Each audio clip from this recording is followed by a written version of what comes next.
It's wild to me to think that the richest man in the world is also the best Diablo 4 player in the world, who, while he's not playing Diablo, is launching rockets to make humanity multi-planetary. And because he bought Twitter and brought free speech back to the social media platform, the leftists really hate him for this. And you can see this clearly with PC Gamer and even Paul Tassi talking about Elon's whole take on Diablo. It's interesting to see because of Elon helping to get Donald Trump elected. I think you see TDS, or Trump Derangement Syndrome, at an all-time high, and it's infecting gaming and gaming culture, and it's going to be interesting to see how it plays out. And that's what this video is going to focus in on, because I think Elon actually has the best response to all of the hate that he's getting for his Diablo 4 skills, and it comes in the form of Elon himself, as well as the different memes talking about so many life lessons to be learned from speedrunning video games on max difficulty. Teaches you to see the Matrix rather than simply exist in the Matrix. And ultimately, I know this video will offend people because that is just what it is, but I love this meme because it highlights it so well. I will not risk offending the left. And he says, the left is already offended whether you risk it or not. Now, as we get into this video, special shout out to Con Heath, Smelly Cat, Simply Mike, and Sonia Blue for being the top 5 community contributors this week here on Ginger Prime. Welcome in, welcome back. I'm glad you all are here, and hopefully I can earn your sub as well. Now, let's dive in, because this is why we fight. This is why we fight against censorship, against the thought police, and we fight. This is a fight for freedom and a fight against this tyrannical rule. But despite all the victories that we've had here in 2024, this is still a small step in the grand scheme of things to come to make gaming great for everyone again. Now, ultimately, you can see here, while we've reported in our last video on the culture war that DEI is now being viewed as a liability, there is still those who are committed to the cause of DEI. And that's why we need to remain as diligent as ever when it comes to this fight, if we really hope to truly change the gaming landscape. As Nicholas points out, you conservatives think that you've all defeated DEI ESG, and then all of that is all well and good luck because DEI is being implemented everywhere, whether you like it or not. And my thought is, it's not actually being implemented everywhere, and that's actually a good thing, because this will be the marketplace of ideas. Heck, if DEI was actually shown to actually work and make opportunities for more people, I'd be all on board. But it's just surface level. It's Orwellian lies and, rebranding of racism and Marxist communist. And so, like, when you look at beyond the surface level pushback, you realize you're actually fighting in a great evil that has infected the minds of many people. And so it's important to continue to call that out, because even the woke gamer is rejecting woke games. You can see this clearly in Concord's failure. You can see these clearly in Unknown 9 Awakening, as it's reported that mass layoffs at Reflector are going to be happening with the failure of that game. But, and it's confirmed that the casting director was definitely a woke DEI activist. So, marketplace of ideas. Does it suck for people to lose their jobs? Of course. But here's the guarantee in life. You will be laid off. You will have these struggles. And so what I always encourage people is to pay off their freaking debts, because that's going to be one way that they can help ensure that they're not being taken advantage of at work. And also, if other people go and ruin your game due to their ideology, and you lose your job because of it, that sucks as well. But note that is a factor of life. There is no secure job that you're going to have for the rest of your life, so be ready for it. Now, this is where 2025 is going to get really interesting to see really what happens, because right now the cycle is starting up again. You have the hype, promote, ultimately it comes out as maybe a 7 or 8, the game's a success, and we move on. But we got Destin tweeting out that he actually really enjoyed playing Avowed. And what's interesting about this is that we're now seeing pushback, because it is confirmed that Avowed has preferred pronouns added into the game. Grum says that this is where he's drawing the line. I'm rejecting any game that has pronouns in it, and you grammar Nazis know what I mean, so stop being stupid. I don't care if the game is good. A message must be sent. Pronouns promote the woke mind virus, and games must send a clear message. Now, this is a reversal or an evolution of Grum's stance on the matter, because originally he's like, if it's a fun game, I don't care, go ahead and play it. We just want to make games fun. This is, I think, also based off of what we've seen in this country alone, the continued increasing of that level of pressure. Will this have an impact on Avowed?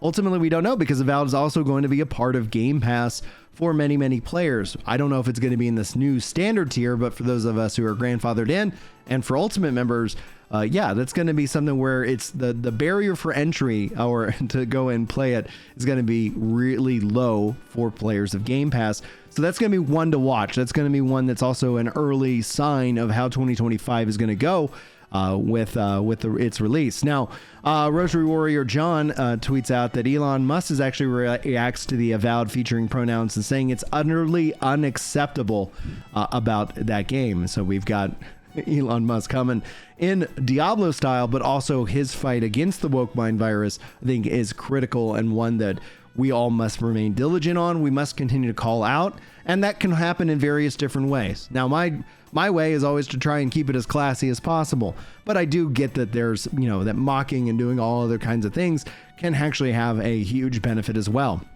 I do prefer the meme, the left can't meme, because it is truly interesting to see how and what they've done to comedy, because they have so many things that are taboo. They can't speak or think. They have to adhere to the message, and that makes it really easy for my side to continue to speak truth, and without any real pushback. I haven't seen any real solid arguments as to the things that I've shared. I've only just been pointed to, you know, like, oh, your side's the worst. It's like, yeah, we've got some bad folks. We got some bad actors, but so does the left. And if we're going to judge each other by our extremes, well, then that's your time to waste. I'm going to focus in on the real work that needs to happen.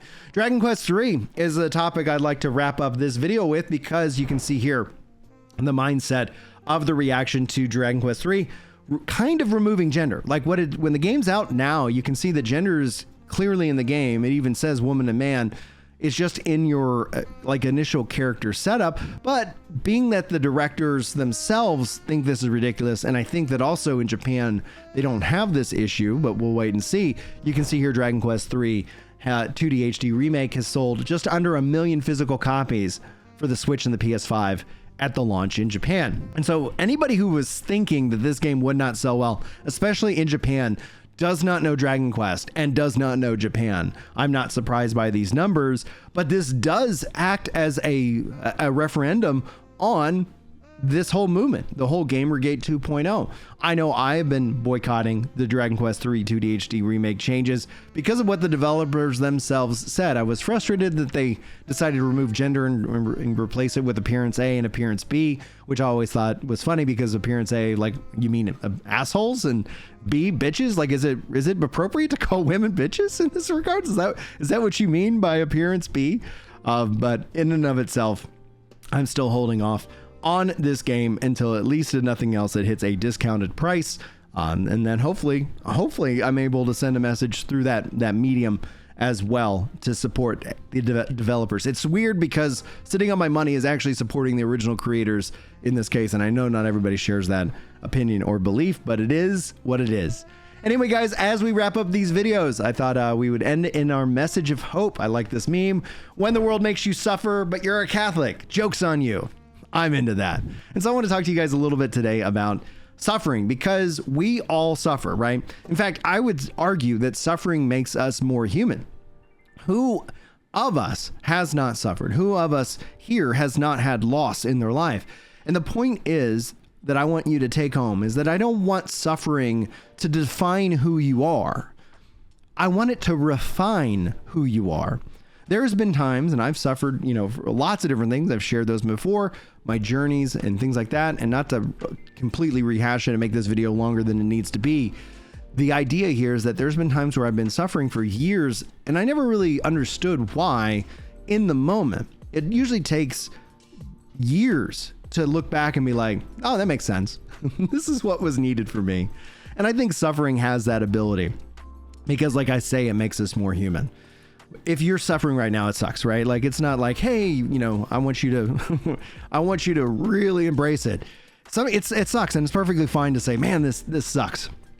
But I want you to look and think towards the future, towards who you will become through these. And the suffering that I know I've endured has been generally positive in the long run. It also helps redefined me, meaning like it was really a pain to pay off $100,000 of debt, but we did it. And that actually keeps me from going back into debt because I know how painful it was to break free. And same thing with the weight loss, down 80 pounds. Yeah, I still got more to lose, but that suffering, that pain doesn't want me to go back in that other direction.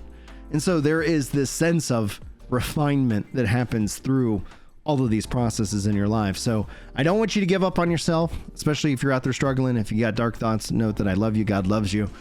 And I want you to fight for your life because this world's better for you being in it.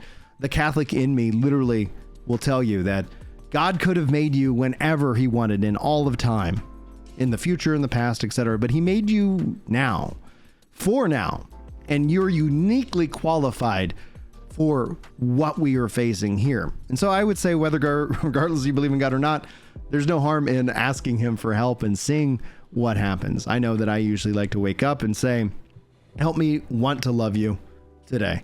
Help me to have that desire so that I can, proceed with a relationship with you. And God delivers, each and every time. Sometimes it takes a long time. These aren't light switch moments. There are examples of light switch moments, and maybe I wish upon you a light switch moment that really kind of infuses you with virtue and God's grace. But all that being said, never give up on yourself.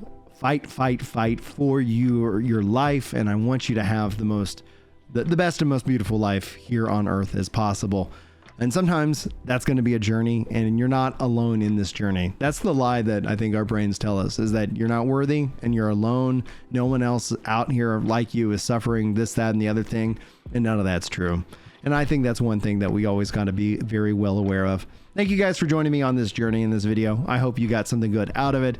Namely, I wish you guys all a wonderful and happy Thanksgiving break. Hopefully you will enjoy your time with family and friends, and and come back well rested to kind of wind down 2024 as we get ready to step into 2025. Anyway, guys, for Ginger Prime, my name is Brian. Thank you so much for watching. Hopefully I'll see you in the next video. But until then, take care.